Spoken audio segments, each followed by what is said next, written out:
안녕하세요. 에사입니다. 제가 야근을 하고 퇴근을 하고 이제 집에 왔는데요. 제가 며칠 전에 회계사 1차 시험이 있었다는 얘기를 들어가지고 오늘은 회계사 수험 생활에 대해서 얘기를 해보면 좋겠다 싶어서 카메라를 켰습니다. 제가 수험 생활을 굉장히 어렵게 했어요. 초시는 1점 차이로 떨어져 보고 2차는 사유합을 했기 때문에 제가 여러분의 어려움을 그 누구보다 잘 알고 있습니다. 여러분의 고민에 조금 도움이 되길 바라면서 영상을 한번 찍어보겠습니다. 일단 첫 번째로 이제 1차 시험이 며칠 전에 있었기 때문에 1차 시험에 불합격하신 분들도 계시고 1차 시험에 합격하신 분들도 있으실 텐데요. 이 시험이 원래 1차 시험 붙기가 굉장히 힘듭니다. 이제 1차 시험이 공부량이 굉장히 많고 타임 어택이 굉장히 심하기 때문에 1차 시험에 떨어졌다고 해서 너무 좌절하지 마시고, 물론 열심히 했는데 불합격이라는 결과를 받으면 당연히 마음이 아파요. 그렇기 때문에 스스로 마음이 아프다는 걸 좀 인정을 해주시고, 그래도 수고 많았다, 너 마음 아프지? 이렇게 인정을 하시고, 너무 실패에 매몰되지 마시고 내가 어떤 거를 보완하면 다음 시험 때 더 잘할 수 있을까를 생각하시는데 에너지를 쓰셨으면 좋겠습니다. 그래서 이게 딱 제가 초시 1차 떨어지고 제시 1차 직전까지 풀었던 답안지를 모아놓은 사진입니다. 그래서 오늘은 제가 수험생 시절에 했던 고민들을 바탕으로 지금 제가 수험생 시절에 저에게 조언을 해준다면 어떤 말을 해주고 싶은지 꼭 필요한 이야기들만 모아서 컴팩트하게 Q&A를 한번 찍어보려고 합니다. 일단 제가 첫 번째로 드릴 이야기는 바로 수험생 멘탈 관리입니다. 저는 사실 수험 생활을 하면서 멘탈이 너무 안 좋았기 때문에 제가 안 좋았어서 이 질문을 제일 먼저 넣어봤어요. 사실 수험 생활은 진짜 멘탈 관리의 싸움이라고 해도 과언이 아닐 것 같은데요. 살짝 뜬금없을 수도 있는데 철학을 하나 소개시켜 드리려고 해요.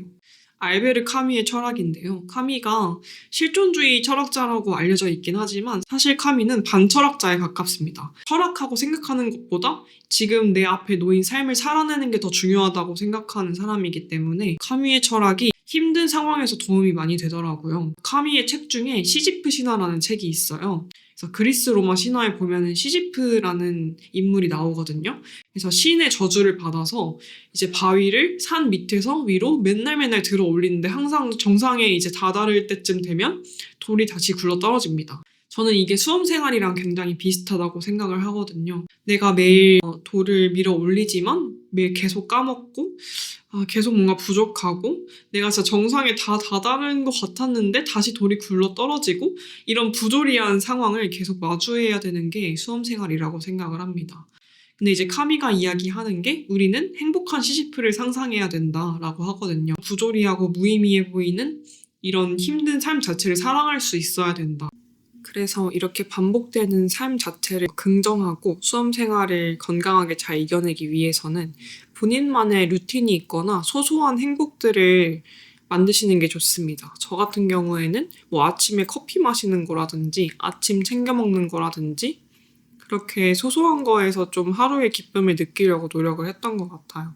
뭐 일기 쓰는 게 될 수도 있고 매일매일 반복되는 삶을 지탱해 줄 만한 루틴을 하나 만드시는 거를 추천을 합니다. 두 번째, 제가 수험생 시절에 했던 고민, 순공부 시간입니다. 그래서 순공부 시간에 대한 고민이 다들 많으실 것 같아요. 뭐 열품타에서도 타인의 이제 순공부 시간이 너무 잘 보이고 주변에서 가장 비교 가능한 수치가 순공부 시간이다 보니까 저 사람은 주에 70시간, 80시간 하는데 나는 50시간밖에 못하네? 약간 이렇게 비교를 하실 수도 있고 순공부 시간 자체에 위안을 삼고 계신 분들도 계실 것 같아요. 근데 제가 강조하고 싶은 거는 순공부 시간은 후행 지표라는 점입니다. 시험에 합격하려면 시험장에서 내가 이 문제를 실수 없이 풀어낼 수 있느냐가 초점이 되어야 되지, 뭐 내가 아무리 뭐 1년 동안 주에 뭐 90시간 공부를 했다고 칠게요. 그래도 시험 한 달 동안 만약에 공부를 제대로 안 하잖아요? 그럼 이 시험에 합격하기가 어렵습니다. 그래서 이 시험에 필요한 공부량을 채우다 보니까 순공부 시간이 뭐 60시간이 되든 50시간이 되든 하는 거지, 이거를 숙달하는 시간은 다 개인마다 다르고요. 만약에 본인이 숙달하는 능력이 조금 떨어지는 것 같다 하면 공부 시간을 남들보다 더 늘려야 되고, 막 그게 조금 더 수월한 사람들은 조금 더 줄어들 수는 있겠지만 저는 기본적으로는 이 시험에 합격하기 위해서는 주에 50시간 이상은 공부량이 나와야 된다고 생각은 합니다. 그 다음으로 제가 수험생 시절에 가장 많이 했던 고민은 바로 해독입니다. 이게 합격 수기를 보면은 회독수로 설명을 하시는 경우가 많아요. 뭐 3회독하고 들어갔다. 어떤 분들 진짜 10회독 하신 분도 계시고, 근데 저는 사실 1회독 하기도 진짜 힘들었거든요. 사실 제가 나름 그래도 공부에는 재능이 있다고 생각을 했는데도 이 시험이 양이 너무 많고 공부할 게 너무 많다 보니까 나만 이렇게 회독수 채우기가 힘든가라는 생각을 했거든요. 근데 이제 회독수도 순 공부 시간처럼 후행 지표입니다. 이제 이 시험에서 가장 중요한 거는 내가 시험장에서 이 문제를 실수 없이 풀어내느냐가 가장 중요하고요. 그러다 보니까 그렇게 하기 위해서 3회독을 하게 되는 것이지 3회독을 해서 합격하는 것이 절대 아닙니다. 그래서 제가 추천드리는 방법이 있는데 보통 이제 연습서 강의를 많이 들으시니까 연습서 강의를 듣는다고 생각하고 한번 말씀을 드려볼게요. 이제 하루에 한 4개에서 6개 정도를 보통 들으시는데요, 연습서 강의를. 강의를 듣고 나서 만약에 내가 오늘 4시간 강의를 들었다 하면은 복습 시간을 4시간 이상은 확보를 하셔야 되고요. 5시간 강의를 들었다 하면은 5시간 이상은 확보를 해주셔야 됩니다. 강의를 들으실 때 이론 부분을 들으시고 이제 선생님이 문제 풀어주시기 전에 본인이 한번 직접 문제를 풀어보세요. 그러면 이제 뭔가 여기서 막히네 이런 부분이 있을 거예요. 그런 상태로 이제 선생님이 풀어주시는 걸 한번 들어봅니다. 그럼 이 문제에서는 이게 포인트구나, 이 이론을 알아야 되는구나, 이런 함정이 이 문제에 있구나, 이런 실수를 조심해야 되겠구나, 이런 게 아마 문제를 풀면서 보일 거예요. 그러면 이제 그걸 파악을 한 다음에 강의를 다 듣고 복습 시간에 본인이 직접 그걸 적용해서 풀어봐야 됩니다. 강의 듣고 복습까지 다 끝나면 내가 이 문제를 딱 맞닥뜨렸을 때 어떤 이론을 떠올려야 되는지, 내가 어떤 부분을 실수를 하는지 이런 게 이 답안지만 보면 딱 떠오를 수 있게 하셔야 됩니다. 그리고 제가 추천드리는 회독 방법이 있는데 이 답안지를 이용해서 회독을 하는 것입니다. 그 네이버에 에빙하우스 플래너라고 검색을 하시면 나올 텐데 광고 아니고요. 제가 수험생 시절에 직접 사용했던 플래너입니다. 이 플래너가 에빙하우스 만각곡선에 의해서 공부를 할 수 있게 되어 있어요. 저 같은 경우에는 그 플래너에 오늘 공부한 문제 번호를 적어놨어요. 예를 들어 뭐 세법이면은 세법, 법인세법, 뭐 3-1번 이런 식으로 적어놓고 이제 그 복습 주기에 따라서 답안지를 복습을 해줬습니다. 그래서 그 답안지에는 제가 문제 푼 거랑 그 문제 핵심적인 이론이랑 그 문제에서 제가 실수하는 부분이 적혀있기 때문에 그 답안지만 복습을 해줘도 굉장히 효과적으로 회독이 가능합니다. 전 세법 같은 경우에는 이런 식으로 답안지를 회독해서 연습서 강의 자체는 한 번 들었고 복습도 한 번 했는데 답안지 회독을 4번 정도 한 거예요. 이런 식으로. 그러다 보니까 동차기간 때까지 장기 기억이 유지가 돼가지고 저는 동차기간 때 세법을 거의 공부를 안 했는데 세법만 합격을 했었습니다. 그래서 저는 이게 굉장히 효과적인 방법이라고 생각을 하기 때문에 이렇게 한번 시도를 해보셨으면 좋겠어요. 마지막으로는 제가 합격에 가장 주요했다고 생각하는 방법을 설명을 드려보려고 하는데요. 1차 시험이랑 2차 시험으로 나눠서 얘기를 해볼게요. 과목별 공부 방법은 개인마다 너무 다를 수도 있고 너무 남의 공부 방법을 따라하는 게 사실 독이 될 수도 있거든요. 그래서 전 좀 원론적인 이야기를 해보려고 합니다. 시험 트렌드가 아무리 바뀌어도 이거는 똑같을 것 같다 싶은 것들만 얘기를 해볼게요. 일단 1차 시험 같은 경우에는 무조건 스터디를 구하셔서 시간 내에 문제 푸는 연습을 꼭 하셔야 됩니다. 나는 뭐 스터디 남들이 공부하는 거 불편하고 시간제에서 공부하는 거 불편하고 하시더라도 시간 안에 문제 푸는 연습을 꼭 하시고 찍는 연습도 하시고 난 좀 시험장에서 불안한 타입이다, 좀 실력 발휘가 잘 안 된다 싶으면 OMR 답안지라도 구매하셔서 그냥 프린트하는 그 OMR 답안지도 있거든요. 그냥 프린트하셔서 그냥 컴퓨터 사인펜으로 칠하면 되니까 그렇게라도 뭔가 실전 연습을 진짜 많이 하셔야 됩니다. 1차 시험 같은 경우에는 실전 연습이 얼마나 되어 있느냐가 관건이라고 생각을 해요. 2차 시험 같은 경우에는 제가 아까 답안지 회독하라고 말씀드렸잖아요. 답안지 찍어드린 거 보면 답안지에 카드링이 묶여 있어요.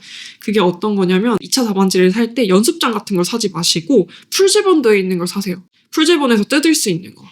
그래서 이제 뜯으신 다음에 그냥 그날 답안지를 펀치를 뚫어서 카드링으로 묶으세요. 이렇게 묶으신 다음에 시험장에 들어가실 때 그 답안지만 쭈르륵 다 보고 들어가셔야 됩니다. 그래서 마지막에 시험 며칠 전부터 그 답안지를 전범위를 복습하시면서 그때까지도 소화가 안 된 것들만 카드링에서 빼세요. 그래서 다시 묶으세요. 그러면 좀 얇은 나만의 답안지 묶음이 생길 거예요. 이거는 내가 아직까지도 소화가 안 된 부분이죠. 소화 안 된 부분은 시험장에 들고 가서라도 꾸역꾸역 넣으셔야 됩니다. 이제 2차 시험 같은 경우에는 내가 모르는 문제가 나오더라도 정말 시험에 꼭 나오는 기본적인 문제를 실수 없이 풀어내시는 게 정말 중요합니다. 이제 시험장에 나갔을 때 웬만하면 직전에 본 거는 그래도 기억이 나기 때문에 시험장에서 나오면 푸실 수 있습니다. 그 2차생 분들 같은 경우에 제가 회계 감사를 너무 어려워했어서 팁을 하나 드리자면 이제 홍성현 선생님이 러닝메이트라는 강의를 찍어주시는데 요즘도 찍어주시는지는 모르겠지만 요약 강의는 항상 찍어주시는 것 같거든요.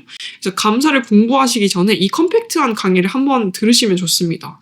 그래서 들으시면서 감사에서는 이게 중요하구나, 이걸 외워야 되고 이런 식으로 문제가 나오는구나 라는 거를 중요도를 파악을 먼저 하세요. 감사라는 과목이 처음에 공부하면 되게 어렵고 외계어 같기 때문에 이런 식으로 중요도를 먼저 파악하시고 접근하시면 좋습니다. 그리고 합격에 주요했던 방법 중에 또 하나 말씀을 드리자면은 시험 한두 달 정도 전부터는 진짜 핸드폰을 좀 멀리 하시는 게 좋습니다. 저 같은 경우에는 사유합을 할 때는 2차 시험 한 2달 전부터는 관리형 독서실에 들어갔어요. 아침에 핸드폰 내고 그냥 점심에도 급식 먹으면서 감사 강의 듣고 하루 종일 공부만 하고 그냥 공부 외에는 아무것도 안 했습니다. 그래서 2달 정도는 진짜 그냥 그렇게 강제적인 환경이라도 본인을 가둬놓고 다른 거에는 신경을 끄는 연습을 좀 하셨으면 좋겠어요. 제가 수험생 시절에 저로 돌아간다면 어떤 말을 해주고 싶은지 생각을 해봤어요.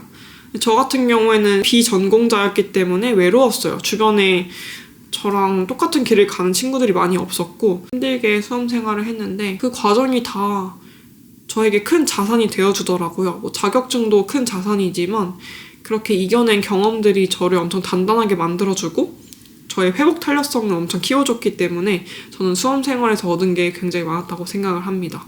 그래서 수험생 시절로 돌아간다면 사실 무슨 말을 쉽사리 할 수는 없을 것 같아요. 그냥 어깨를 툭툭 쳐주지 않을까요? 힘내라고. 열심히 하라고 할 것 같습니다. 고민이나 이런 거 있으면 댓글로 알려주시고 또 수험 생활에 도움될 만한 영상 찍을 거 있으면 한번 찍어보겠습니다. 오늘 영상 봐주셔서 감사드리고요. 수험 생활 화이팅 하셨으면 좋겠습니다. 감사합니다. 안녕.